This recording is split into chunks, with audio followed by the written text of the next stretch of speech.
জোন দাস ডাঙৰীয়া আপুনি মূৰ্খৰ স্বৰ্গত বাস কৰিছে যদিহে আপুনি আজি তেনেকুৱা মন্তব্য কৰে আপোনাৰ হয়তো মনত নাই আপুনি কেনেকৈ মনত থাকিব সেই সংগ্ৰামখনৰ লগত আপুনি জড়িত হোৱা নাছিল যেতিয়া সেই সংগ্ৰামখন চলিছিল কোনোবা বিদ্যুৎ কলিতা কোনোবা মনোজ দাস কোনোবা মহেন্দ্ৰ হীৰা তেওঁলোক যে শ্বহীদ হৈছিল তেওঁলোক শ্বহীদ হোৱাৰ মূল মানুহ মূল আৰৰ মানুহ কোন আছিল আপুনি জানেনে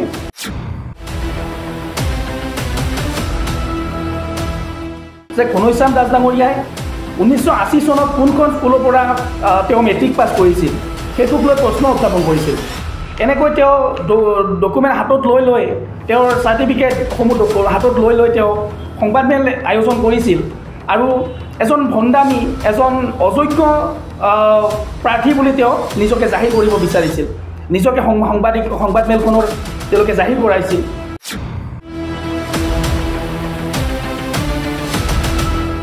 জোন দাস ডাঙৰীয়া আপোনাৰ যদি সৎ সাহস আছে আপোনাক প্ৰত্যাহ্বান জনাইছোঁ মই আপুনি মোৰ লগত মুছলপুৰ ৰাজচক্ৰ বিষয়াৰ কাৰ্যালয়ত আহিব নিজৰ দেউতাকৰ মাটি নিজৰ ল'ৰাৰ নামত হয়নে নহয় সেইটো মই আপোনাক তাত দেখাই দিম অন লাইভ মই মিডিয়া মানুহৰ লগত থাকিম আৰু তাত লাইভ দেখাই দিম আপোনাক বিটিআৰবাসী ৰাইজক লাইভ দেখাই দিম তেওঁলোকে যিবিলাক আভুৱা ভৰাই আছে তেওঁলোকে যেতিয়া নিৰ্বাচনৰ আগমুহূৰ্তত এইবিলাক আভুৱা ভৰাব চায় বড়ো অনাবৰো ৰাজনীতি কৰিব যায় বাকী কেইটা দিন তেওঁলোকে শুই থাকে যেতিয়া বহাগ আহিলে কপৌফুল বোলে পুলিয়ে বিনাই ঠিক তেনেদৰে নিৰ্বাচনৰ আগমুহূৰ্তত কিন্তু এই জোন দাস নামৰ ব্যক্তিগৰাকীয়ে মানাসৰ মানাসৰ আশে পাশে তেওঁ মানে বিনাবলৈ আৰম্ভ কৰে ইতিমধ্যে এইবিলাক কথা বিটিআৰবাসী ৰাইজে বুজি উঠিছে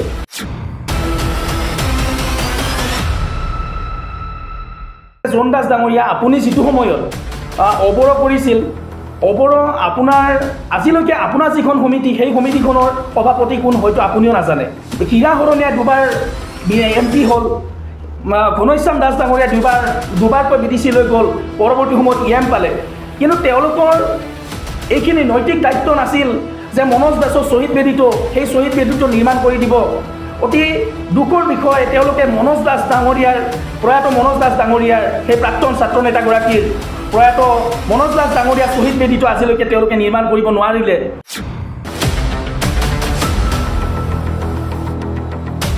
আজিৰ এই সংবাদমেলখনত উপস্থিত হ'ব পৰা আমাৰ মুছলপুৰ প্ৰেছ ক্লাবৰ সন্মানীয় সাংবাদিক বন্ধুসকল আজি অতিকৈ এটি স্পৰ্শকাতৰ বিষয়ক লৈ আমি এই সংবাদমেলখন আয়োজন কৰিব লগা হ'ল ইতিমধ্যে আপোনালোকে গম পাইছে যে যোৱাকালি অৱৰ সুৰক্ষা সমিতিৰ সম্পাদক জোন দাস ডাঙৰীয়াই মুছলপুৰ সমষ্টিৰ সন্মানীয় MCLA তথা BTR সন্মানীয় কাৰ্যবাহী সদস্য ৰাকেশ ব্ৰহ্ম ডাঙৰীয়াক কেতবোৰ অভিযোগ উত্থাপন কৰিছিলে তাক লৈ আমি কিছু প্ৰতিক্ৰিয়া ব্যক্ত কৰিব ওলাইছোঁ যে প্ৰথম কথা জোন দাস ডাঙৰীয়াই যোৱাকালি তেওঁ GSP দলৰ এখন মিটিঙত GSP দলৰ একাংশ কৰ্মীক লগত লৈ এখন প্ৰেছ মিট এখন আয়োজন কৰিছিল সেই প্ৰেছ মিটত বিভিন্ন ধৰণৰ কথা UPPL চৰকাৰৰ এগেইনষ্টত কৈছিল আচলতে সেইসমূহ সম্পূৰ্ণ যে যুক্তিহীন ভিত্তিহীন কথা এইটো আমি প্ৰমাণ কৰি দিব ওলাইছোঁ আজি আপোনালোকে দেখিবলৈ পাইছে সেইজন জোন দাস ডাঙৰীয়া আজি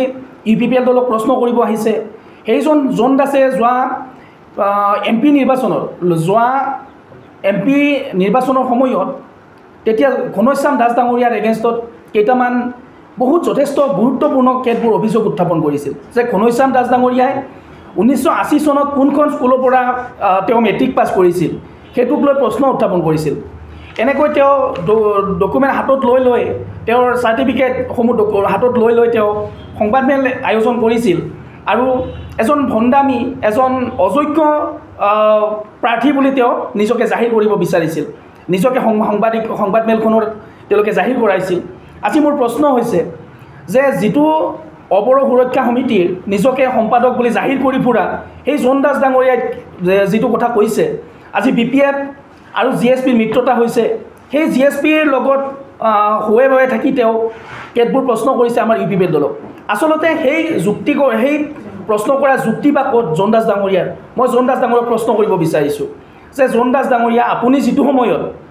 অৱৰ কৰিছিল অৱৰ আপোনাৰ আজিলৈকে আপোনাৰ যিখন সমিতি সেই সমিতিখনৰ সভাপতি কোন হয়তো আপুনিও নাজানে আমি এই BTR অঞ্চলত যেতিয়া BPFৰ কুশাসন চলিছিল এই BPFৰ অপশাসন কুশাসনৰ বিৰুদ্ধে অনাবৰ সংগঠনৰ জন্ম হৈছিল আমি সেই সংগঠনৰ জন্ম হোৱাৰ পিছত সেই অনাবৰ সংগঠনক নেতৃত্ব প্ৰদান কৰিছিল কিন্তু যোগেশ্বৰ কলিতাই। আমি অবৰ সুৰক্ষা সমিতি হিচাপে এতিয়াও আমাৰ মুখলৈ আহে যোগেশ্বৰ কলিতা, পংকজ দাস, কোনোবা সুজন দাসৰ কথা। সেই সময়ত কিন্তু জন দাস ক'ত আছিল আমি তেওঁক দেখিবলৈ পোৱা নাছিলোঁ। এই সংগ্ৰামখনৰ লগত কোনো পৰ্যায়ে তেওঁ জড়িত হোৱা নাছিল।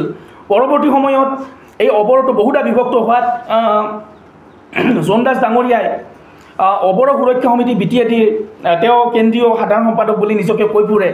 কিন্তু আমাৰ প্ৰশ্ন হয়, আমি দেখা পোৱা নাই আজিলৈকে তেওঁৰ কিমানকেইখন জিলা সমিতি আছে, কিমানকেইখন আঞ্চলিক সমিতি আছে, আজিলৈকে সেইটো কিন্তু পৰিলক্ষিত হোৱা নাই আমাৰ।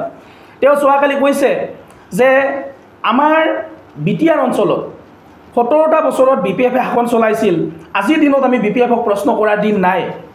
জন দাস ডাঙৰীয়া, আপুনি মূৰ্খৰ স্বৰ্গত বাস কৰিছে। যদিহে আপুনি আজি তেনেকুৱা মন্তব্য কৰে, আপোনাৰ হয়তো মনত নাই, আপুনি কেনেকৈ মনত থাকিব সেই সংগ্ৰামখনৰ লগত আপুনি জড়িত হোৱা নাছিল। যেতিয়া সেই সংগ্ৰামখন চলিছিল, কোনোবা বিদ্যুৎ কলিতা, কোনোবা মনোজ দাস, কোনোবা মহেন্দ্ৰ হীৰা, তেওঁলোক যে শ্বহীদ হৈছিল, তেওঁলোক শ্বহীদ হোৱাৰ মূল মানুহ, মূল আঁৰৰ মানুহ কোন আছিল আপুনি জানেনে? সেইসকল শ্বহীদ বনোৱাৰ ক্ষেত্ৰত যেতিয়া অবৰ সংগ্ৰামখন চলিছিল, BPF-ৰ বিৰুদ্ধাচৰণ কৰি সেই সংগ্ৰামখন চলিছিল, যাৰ ফলত আজি নিৰীহ কেইজনমান যুৱকে প্ৰাণ আহুতি দিবলগীয়া হৈছিল। আজি আপোনালোকে যিটো অবৰ সুৰক্ষা সমিতিৰ ঔৰসত জন্ম হ'ল GSP দল, সেই GSP দলে BPF-ৰ লগত এলায়েন্স কৰিব গৈ আছে। ইয়াতকৈ আৰু কিবা দুৰ্ভাগ্যজনক কথা থাকিব পাৰে নেকি? মই জন দাস ডাঙৰীয়াক আপোনাক প্ৰশ্ন কৰিব বিচাৰিছোঁ, আপোনাক ৰাকেশ ব্ৰহ্ম ডাঙৰীয়াৰ ক্ষেত্ৰত আপুনি যিকেইটা বিৰূপ মন্তব্য কৰিছে, আপোনাৰ নৈতিক অধিকাৰ নাই সেইকেইটা কথা ক'বলৈ। সদৌ অসম ছাত্ৰ সন্থাৰ তেওঁ এজন নিষ্ঠাবান কৰ্মী আছিল, ছাত্ৰ নেতা আছিল। পৰৱৰ্তী সময়ত অবৰ সংগ্ৰামখনৰ লগত জড়িত হৈ তেওঁ নিজৰ প্ৰাণ আহুতি দিছিল, আৰু সেই প্ৰাণ আহুতি দিয়াৰ ফলত তাৰপিছত যেতিয়া মনোজ দাসৰ মৃত্যু হ'ল, তাৰপিছত অবৰৰ কোনো সংগঠনে আজি কিন্তু তাত তেওঁলোকৰ পৰিয়ালৰ খবৰ ল'বলৈ কাৰো সময় নাই। হীৰা হৰণীয়া দুবাৰ MP হ'ল, ঘনশ্যাম দাস ডাঙৰীয়া দুবাৰকৈ BTC লৈ গ'ল, পৰৱৰ্তী সময়ত EM পালে। কিন্তু তেওঁলোকৰ এইখিনি নৈতিক দায়িত্ব নাছিল যে মনোজ দাসৰ শ্বহীদ বেদীটো, সেই শ্বহীদ বেদীটো নিৰ্মাণ কৰি দিব। অতি দুখৰ বিষয়, তেওঁলোকে প্ৰয়াত মনোজ দাস ডাঙৰীয়াৰ সেই প্ৰাক্তন ছাত্ৰ নেতাগৰাকীৰ প্ৰয়াত মনোজ দাস ডাঙৰীয়াৰ শ্বহীদ বেদীটো আজিলৈকে তেওঁলোকে নিৰ্মাণ কৰিব নোৱাৰিলে। আজি সেই শ্বহীদ বেদীটো সন্মানীয় মুছলপুৰ সমষ্টিৰ MCLA তথা BTR-ৰ মুখ্য কাৰ্যবাহী সদস্য ৰাকেশ ব্ৰহ্ম ডাঙৰীয়াই আজি তেওঁলোকক চাব আহিবলৈ মই প্ৰত্যাহ্বান জনাইছোঁ। আপোনালোকে আহিবচোন সেই মনোজ দাসৰ ঘৰত য'ত শ্বহীদ বেদীটো নিৰ্মাণ হৈছে, তাত আপোনালোকে আহিব, আৰু এই মনোজ দাসৰ শ্বহীদ বেদীটো যে আমাৰ ৰাকেশ ব্ৰহ্ম ডাঙৰীয়াই তাত নিৰ্মাণ কৰিছে, এইটো এবাৰ চাই যাব আপোনালোকে। আজি আপোনালোকে কৈছে যে বিভিন্ন অজনজাতিৰ লোকৰ আমাৰ ইয়াতে ভূমিৰ সমস্যা হৈ আছে, ভূমিৰ সমস্যা সমাধান হোৱা নাই। ৰাকেশ ব্ৰহ্ম ডাঙৰীয়াই দুখন কাগজ লৈছিল, সেই দুখন কাগজ তেওঁ কৈছিল যে কোনোবা কবিতা নে কি। মই তেওঁক প্ৰশ্ন কৰিব বিচাৰিছোঁ, জন দাস ডাঙৰীয়া, আপোনাৰ যদি সৎ সাহস আছে, আপোনাক প্ৰত্যাহ্বান জনাইছোঁ মই, আপুনি মোৰ লগত মুছলপুৰ ৰাজচক্ৰ বিষয়াৰ কাৰ্যালয়ত আহিব। নিজৰ দেউতাকৰ মাটি নিজৰ ল'ৰাৰ নামত হয়নে নহয় সেইটো মই আপোনাক তাত দেখাই দিম। অন লাইভ মই মিডিয়া মানুহৰ লগত ৰাখিম, আৰু তাত লাইভ দেখাই দিম আপোনাক, BTR-বাসী ৰাইজক লাইভ দেখাই দিম। তেওঁলোকে যিবিলাক আভুৱা ভৰাই আছে, তেওঁলোকে যেতিয়া নিৰ্বাচনৰ আগমুহূৰ্তত এইবিলাক আভুৱা ভৰাব চায়, বড়ো অনাবৰ ৰাজনীতি কৰিব যায়, বাকী কেইটা দিন তেওঁলোকে শুই থাকে। যেতিয়া বহাগ আহিলে কপৌফুল ফুলে কুলিয়ে বিনায়, ঠিক তেনেদৰে নিৰ্বাচনৰ আগমুহূৰ্তত কিন্তু এই জন দাস নামৰ ব্যক্তিগৰাকীয়ে মানাসৰ মানাসৰ আশে পাশে তেওঁ মানে বিনাবলৈ আৰম্ভ কৰে। ইতিমধ্যে এইবিলাক কথা BTR-বাসী ৰাইজে বুজি উঠিছে। গতিকে এইবিলাক ৰাজনৈতিক তেওঁলোকৰ বেপাৰ, এই বেপাৰখন আৰু বেছি দিন নচলে। এই বেপাৰখন BTR-বাসী ৰাইজে পলিয়ে পখালিয়ে উঘালিব তেওঁলোকক। এইবিলাকৰ আৰু কোনো ধৰণৰ প্ৰশ্ৰয় নিদিয়ে। মই জন দাস ডাঙৰীয়াই যোৱাকালি ৰাকেশ ব্ৰহ্ম ডাঙৰীয়াক কেইটামান প্ৰশ্ন কৰিছিল যে সন্মানীয় ৰাকেশ ব্ৰহ্ম ডাঙৰীয়াই যেতিয়া নিৰ্বাচনত প্ৰতিদ্বন্দ্বিতা আগবঢ়াইছিল, তেতিয়া কেতবোৰ মন্তব্য কৰিছিল যে তেওঁৰ দৰমহাকেইটা, তেওঁ মাহেকত যিখিনি দৰমহা পাব, সেই দৰমহাকেইটা তেওঁক ৰাজহুৱা স্থানত কোনোবা মঠ মন্দিৰ গীৰ্জাত এইবিলাকত ভগাই দিব। তেওঁ কৈছে যে ক'ত গ'ল সেই মন্তব্য। এই জন দাস ডাঙৰীয়াই প্ৰশ্ন কৰিছিল ৰাকেশ ব্ৰহ্ম ডাঙৰীয়াক। মই জন দাস ডাঙৰীয়াক এবাৰ প্ৰত্যক্ষভাৱে সেইকেইটা স্থানত গৈ পেলাই তেওঁক পৰ্যবেক্ষণ কৰিবলৈ আহ্বান জনাইছোঁ, প্ৰত্যাহ্বান জনাইছোঁ যে বাথৌ মন্দিৰ নতুন শ্ৰীপুৰ দেওৰ তাত গৈ তেওঁক সেই সমাজখনৰ লগত কথা বতৰা পাতি আহক, কথা বতৰা পাতি তেওঁ বুজিব যে এইটো আচলতে ৰাকেশ ব্ৰহ্মই চৰকাৰী কিবা আঁচনি দিছে নে ব্যক্তিগত তেওঁৰ দৰমহা টকাৰে সেই অনুষ্ঠানটোৰ স্বাৰ্থত অনুষ্ঠানটোৰ আৰ্থিকভাৱে অনুদান আগবঢ়াইছে। বেন্নাবাৰী বাথৌ মন্দিৰ, মুছলপুৰ ব্ৰহ্ম মন্দিৰ, আঠিয়াবাৰী বাথৌ মন্দিৰ, আঠিয়াবাৰী বাথৌ থানচালি য'ত 12 লাখ টকা প্ৰদান কৰিছে তেওঁৰ গাঁঠিৰ ধন খৰচ কৰি। দলং পাই চুপাৰ যি মন্দিৰ নিৰ্মাণ কৰিছে। আঠিয়াবাৰী সত্ৰ গুৰু আশ্ৰম, তাত ৰাকেশ ব্ৰহ্ম ডাঙৰীয়াই দৰমহাৰ পইচা প্ৰদান কৰিছে। 2 নং ভোগপাৰাত তেওঁ তেতিয়া কোনো বিধায়ক কোনো জনপ্ৰতিনিধি নাছিল, তেওঁ নিৰ্বাচনত প্ৰতিদ্বন্দ্বিতাই আগবঢ়োৱা নাছিল। সেই সময়তে 2 নং ভোগপাৰা গাঁৱত আমি চিলপাতা বুলি কওঁ, চিলপাতা গাঁৱত এটা মন্দিৰ নিৰ্মাণ কৰিছে তেওঁৰ পকেটৰ পইচা খৰচ কৰি। আপোনালোকে এই জন দাস ডাঙৰীয়া এবাৰ চাই আহিব, প্ৰত্যক্ষ কৰি আহিব যে তেওঁ জনপ্ৰতিনিধি নহওঁতে তেওঁ কিমানখিনি ৰাইজৰ হৈ কাম কৰিছিল। মই তেওঁক প্ৰত্যাহ্বান জনাইছোঁ। আপোনাৰ কলিতা চুপাত এটি গোপাল থান নিৰ্মাণ কৰিছে। তাত মধুপুৰ মছজিদত তেওঁ কিমানখিনি আৰ্থিক অনুদান আগবঢ়াইছে। এইখিনি মধুপুৰবাসী ৰাইজক জন দাস ডাঙৰীয়া এবাৰ প্ৰশ্ন কৰিব। বেন্নাবাৰী মছজিদ, মানিকপুৰ মছজিদ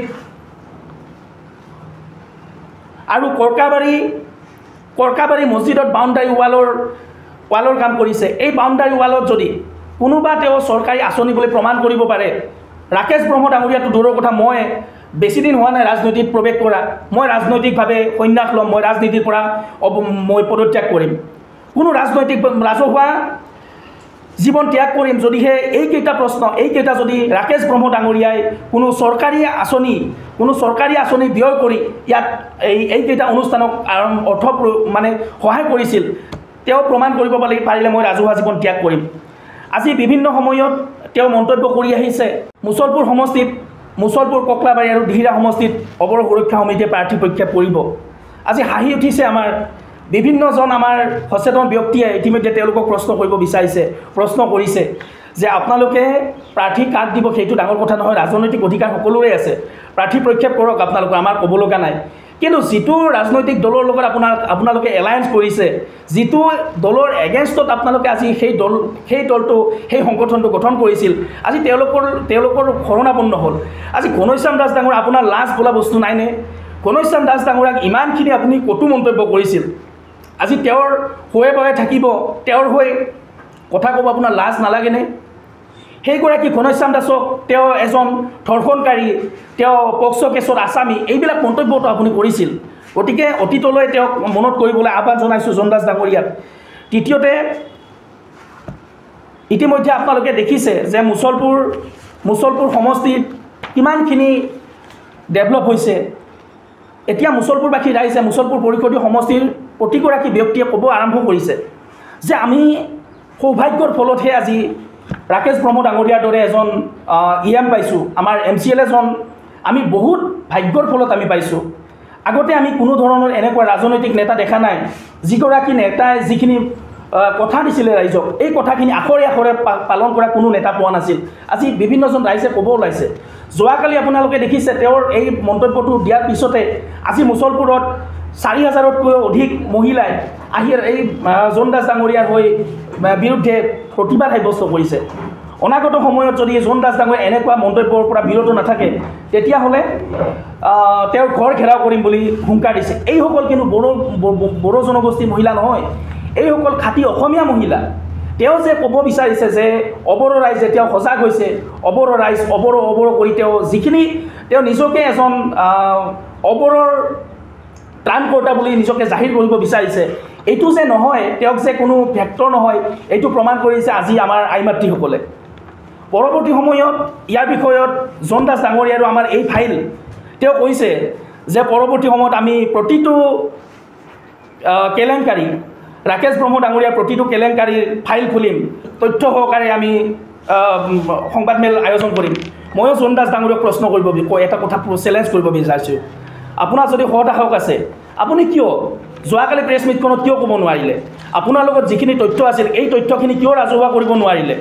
এতিয়া প্ৰশ্ন হয়, আপুনি যিটো কাম কৰিব, এনেকুৱা হৈছে যে কোনোবাই এই যে আমাৰ ঘৰুৱা ভাষাত কয় যে লেম্প লৈ কোনোবাই ছুইচাইড কৰিব যায়, কোনোবাক খবৰ দি পেলাই বোলে মই মৰিব যাম দেই, তেনেকুৱা হৈছেচোন।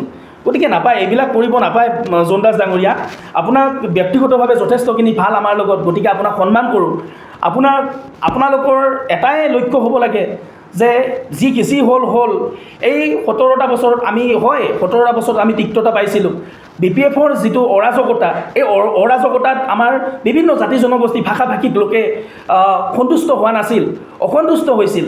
আমাৰ কোনো ধৰণৰ একো চৰকাৰী আঁচনিয়েই হওক, চাকৰি বাকৰিৰ ক্ষেত্ৰত হওক, ঠিকা ঠুকুলি হওক, আমাৰ অজনজাতি লোকে কেতিয়াও পোৱা নাছিল। কিন্তু আপুনি এইখিনিতো কমচে কম স্বীকাৰ কৰক যে 2020 চনত যেতিয়া প্ৰমোদ বড়ো ডাঙৰীয়া শাসনত আহিলে, এই প্ৰমোদ বড়ো ডাঙৰীয়া শাসনত অহাৰ পিছত প্ৰতিটো জাতি জনগোষ্ঠীক লৈ যিখিনি অসমীয়া ভাষিক অজনজাতি লোকৰ পথ একেবাৰে জৰাজীৰ্ণ অৱস্থাত আছে, সেই পথসমূহ প্ৰমোদ বড়ো ডাঙৰীয়া কিন্তু বিনা চৰ্তে সেইখন গাঁৱত UPPLৰ ছাপৰ্টাৰ নহ'লেও কিন্তু সেই ৰাস্তাটো পথছোৱা মেৰামতি কৰি দিছে। তাৰ জ্বলন্ত উদাহৰণ বেলেগ নালাগে। জোন দাস ডাঙৰীয়া, আপোনাৰ পদূলিৰ সন্মুখৰ যিটো পথছোৱা, সেই পথছোৱা কোনে কৰিছে পাৰে যদি আপুনি ৰাজহুৱা কৰক। সেই পথছোৱাৰ যিটো গো হেড অৰ্ডাৰ, সেই অৰ্ডাৰটো কোনে দিছে? প্ৰমোদ বড়ো ডাঙৰীয়াই কাৰ হাতত অৰ্ডাৰটো আনি দিছিলে? সেইবিলাক ক্ষেত্ৰত মই কথা ক'ব বেছি খুচৰিব যোৱা নাই, খুচৰিব ইচ্ছা নাই। গতিকে আপুনি পৰৱৰ্তী সময়ত UPPL চৰকাৰক সমালোচনা কৰাৰ আগত আপুনিও ভাবি চাব যে আপুনি কি ষ্টেজত কাম কৰি আছে। আপুনি কৈছে যে ৰাকেশ ব্ৰহ্ম ডাঙৰীয়া যোগ্যতাক লৈ প্ৰশ্ন কৰিছে যোৱাকালি, যিখন সংবাদ মেল এখন আহ্বান কৰাৰ সময়ত হয়, তেওঁ এজন জনজাতি লোক, তেওঁৰ কথা কোৱাৰ যিটো আৰ্ট, কথা কোৱাৰ ষ্টাইল সেইটো অলপ বেলেগ হ'বও পাৰে, সেইটো ডাঙৰ কথা নহয়। মোৰ সাজ পোছাকে, মোৰ কথা বতৰাই মোৰ পৰিচয় নহয়। মই হাতে কামে কৰি দেখুৱাব লাগিব মই কি কৰিছোঁ। দিহিৰা সমষ্টিবাসী ৰাইজৰ আগত মই মিঠা কথা ক'লোঁ যেনিবা, মুছলপুৰ সমষ্টিবাসী ৰাইজৰ আগত মই মিঠাকৈ কথা ক'লোঁ যেনিবা, ৰাইজক উত্তেজিত হোৱাৰ ভাষণ দিলোঁ, ভাল চাৰ্ট এটি পিন্ধি আমি মিটিং এখনত গ'লোঁ। কিন্তু যদি সঁচা অৰ্থত ৰাইজৰ কোনো ধৰণৰ উন্নয়ন নহয়, তেতিয়াহ'লে আমাৰ জানো কিবা কথা হ'ব? সেইটো আগন্তুক BTC পৰিষদীয় নিৰ্বাচনত মুছলপুৰৰ প্ৰাৰ্থী হয় ৰাকেশ ব্ৰহ্ম আৰু মুছলপুৰ ব্লক UPPL, মুছলপুৰ জিলা UPPLৰ সমানত জিলা UPPLতকৈ সুখী কোনো নহয়। পাৰে যদি আপুনি মুছলপুৰৰ প্ৰাৰ্থী লওক, GSPৰ পৰাই লওক, অবৰৰ পৰাই লওক, বা নিৰ্দলীয় হিচাপে আপুনি ইয়াত প্ৰাৰ্থিত্ব লওক, তেতিয়া দুধ কা দুধ পানী কা পানী হৈ যাব। আপোনাৰ জনপ্ৰিয়তা কিমান, ৰাকেশ ব্ৰহ্ম ডাঙৰীয়াৰ জনপ্ৰিয়তা কিমান, ৰাকেশ ব্ৰহ্ম ডাঙৰীয়াৰ দক্ষতা কিমান, যোগ্যতা কিমান, জল পট হৈ যাব। আজি মই যিকেইটা স্কিমৰ তেখেতৰ হাতৰ পইচাৰে, তেখেতৰ পকেটৰ ধনেৰে নিৰ্মাণ কৰি দিয়া বা আৰ্থিক অনুদান আগবঢ়োৱা স্কিম কেইটাৰ মই নাম কৈছোঁ। মই ৰাকেশ ব্ৰহ্ম ডাঙৰীয়াৰ লগত ইতিমধ্যে কথা পতা নাই এতিয়ালৈকে। যদিহে কথা পাতোঁ, তেওঁক মই ফোন কৰিছিলোঁ এবাৰ, তেখেতে কৈছে যে 100তকৈও বেছি মন্দিৰ, মছজিদ, গীৰ্জা, বাথৌ মন্দিৰ এইবিলাকত তেওঁ আৰ্থিক অনুদান আগবঢ়াইছে। তেওঁৰ এই দৰমহাৰ টকাৰে, তেওঁৰ পকেটৰ টকাৰে কিন্তু কোনো চৰকাৰী আঁচনি নোহোৱাকৈ তেওঁ এইখিনি মানুহক সহায় কৰিছে। গতিকে এনেকুৱা এজন EMৰ, এনেকুৱা এজন জনপ্ৰতিনিধিৰ বিৰুদ্ধে আচলতে কিছুমান তৰল মন্তব্য কৰাৰ পৰা আপুনি বিৰত থাকক, মই আপোনাক অনুৰোধ জনাইছোঁ। দ্বিতীয়তে এটি হাঁহি উঠিছে সেইদিনা প্ৰেছ মিটটোত দেখি যে ককলাবাৰী সন্মানীয় MCLA মণ্টু বড়ো ডাঙৰীয়াৰ তেওঁ কৈছে যে BTRৰ শিক্ষা বিভাগৰ যিটো দুৰ্নীতি, কিতাপৰ দুৰ্নীতি, এই দুৰ্নীতিৰ প্ৰসংগত আনি তেওঁ এটা কথা কৈছে যে যেতিয়া ককলাবাৰী পৰিষদীয় সমষ্টিৰ অন্তৰ্গত এখন স্কুলত আমাৰ ককলাবাৰী পৰিষদীয় সমষ্টিৰ সন্মানীয় MCLA মণ্টু বড়ো ডাঙৰীয়াৰ পত্নী সহধৰ্মিনী এগৰাকী শিক্ষয়িত্ৰী কিন্তু তেওঁ এতিয়াৰ শিক্ষয়িত্ৰী নহয়, তেওঁ MCLA নহওঁতে তেওঁ তেওঁৰ সহধৰ্মিনীগৰাকী শিক্ষকতা কৰি আছে। তেওঁ কৈছে যে সেইটোত বোলে মণ্টু বড়ো ডাঙৰীয়া হাত আছে। আৰে বাবা, এখন স্কুলত এটা ছাবজেক্টৰ কিমানজন শিক্ষক লাগে সেইখিনি আপোনাৰ জ্ঞান নাই নেকি? যদিহে ছায়েন্সৰ, আপুনি যোৱাকালি উল্লেখ কৰিছে যে ছায়েন্সৰ 5 গৰাকী শিক্ষক নিযুক্তি দিছিল, তেওঁলোকে যিটো ইনফ্ৰাষ্ট্ৰাকচাৰৰ টকা যিখিনি আহে, এই টকাখিনি খৰচ কৰি পেলাই প্ৰধান শিক্ষকগৰাকীয়ে সেই শিক্ষকসকলক নিযুক্তি দিছিল বা মাহেকত তেওঁ প্ৰাইভেট হিচাপত তেওঁক কাম কৰি থাকিবলৈ অনুমতি প্ৰদান কৰিছিল, যাৰ ফলত প্ৰধান শিক্ষকগৰাকীক ছাছপেণ্ড কৰিছে। আৰু মেইন তাৰ আঁৰৰ মানুহগৰাকী মণ্টু বড়ো ডাঙৰীয়া। আপোনাক মই প্ৰত্যাহ্বান জনাইছোঁ, আপোনাক এইখিনি ভালকৈ আপুনি বুজাই দিব। এখন স্কুলত এটা ছাবজেক্টৰ যদিহে এনৰলমেণ্ট বেচিছত কোনোবা স্কুলত সি টিচাৰ কম আছে, এটা ছাবজেক্টত 2 গৰাকী শিক্ষকৰ প্ৰয়োজন হ'ব পাৰে, কিন্তু এটা ছাবজেক্টত কেতিয়াও 5 গৰাকী শিক্ষকৰ প্ৰয়োজন নহয়। এইখিনি কথা আপুনি অলপ নিজকে সুধি চাওকচোন, অলপ নিজে সেইখিনি কথা ক'ব আপুনি। গতিকে আহি থকা দিনত আমি বিচাৰোঁ, আমি কোনো জাতিভেদ, কোনো বড়ো অনাবড়োক লৈ আমি UPPL দলত যোগদান কৰা নাই, বা UPPL দলৰ লক্ষ্য আৰু উদ্দেশ্য সেইটো নহয় যে UPPL দলৰ লক্ষ্য প্ৰতিজন জাতি জনগোষ্ঠীয়ে যাতে সম অধিকাৰ পায়, সমমৰ্যাদা আৰু এটা স্বাভিমানী জাতি হিচাপে নিজকে প্ৰতিষ্ঠিত কৰিব পাৰে, এইখিনিয়ে হ'ল প্ৰমোদ বড়ো ডাঙৰীয়া তথা UPPL দলৰ লক্ষ্য। গতিকে আহি থকা দিনত মই আশা কৰিম জোন দাস ডাঙৰীয়ায়ো এইবিলাক কথা বিতংভাৱে তেওঁ আলোচনা কৰিব আৰু এবাৰ তেওঁ চিন্তা চৰ্চা কৰিব যে 17 বছৰত কি হৈছিল, এই 4.5 বছৰত কি হৈছে, 17 বছৰত কি আমাৰ অজনজাতি লোকসকলৰ সমস্যা হৈছিল আৰু আজি কি সমস্যাৰ পৰা আমি পৰিত্ৰাণ পাইছোঁ, এইবিলাক ক্ষেত্ৰত তেওঁ অলপ ষ্টাডি কৰিবলৈ তেওঁক মই প্ৰথমতে প্ৰত্যাহ্বান জনাইছোঁ। দ্বিতীয়তে এটা লাষ্ট শেষত মই এই সংবাদমেলখন সামৰণি মাৰিম, তাৰ আগত দুটামান কথা ক'ব বিচাৰিছোঁ। তেওঁ কৈ আছে যে ভূমিৰ সমস্যা, আজি আপুনি মই যেতিয়া মই ছাত্ৰ সন্থাৰ মজিয়াত আছিল, আমি একেখন মঞ্চত থাকি আমি আন্দোলন কৰিছিলোঁ, আপোনাৰ হয়তো মনত আছে। আলিয়াত এখন আমি প্ৰতিবাদী সভাত আমি দুয়োগৰাকী, আপুনিও আছিল অপৰ সুৰক্ষা সমিতি হিচাপে, তাত ময়ো উপস্থিত আছিলোঁ, যে এই A block, B block, C block আজি জ্বলন্ত সমস্যা, A block, B block, C ব্লকৰ ভূমিৰ সমস্যা, আৰু এই ভূমিৰ সমস্যাটো অতি সোনকালে নাইকিয়া হ'ব গৈ আছে। A block, B block, C ব্লকক, ট্ৰাইবেল বেল্ট এণ্ড ব্লকৰ এৰিয়াৰ এই তিনিওটা ব্লকক বাক্সা জিলাৰ ভূমি প্ৰদান কৰিব গৈ আছে। গতিকে গোষ্ঠীক একত্ৰিত কৰি আগবাঢ়ি যাবলৈ তেওঁৰ যিটো সপোন, এই সপোনত আমি প্ৰতিগৰাকী ব্যক্তিয়ে BTRৰ তেওঁক সহায় কৰিব লাগিব। তেওঁক সহায় কৰি আমি যিখিনি আমাৰ সমস্যা হৈ আছে, এই সমস্যাখিনি আহি থকা দিনত আৰু ইয়াতকৈ ভাল ফলাফল পাম বুলি মই আশা কৰিছোঁ।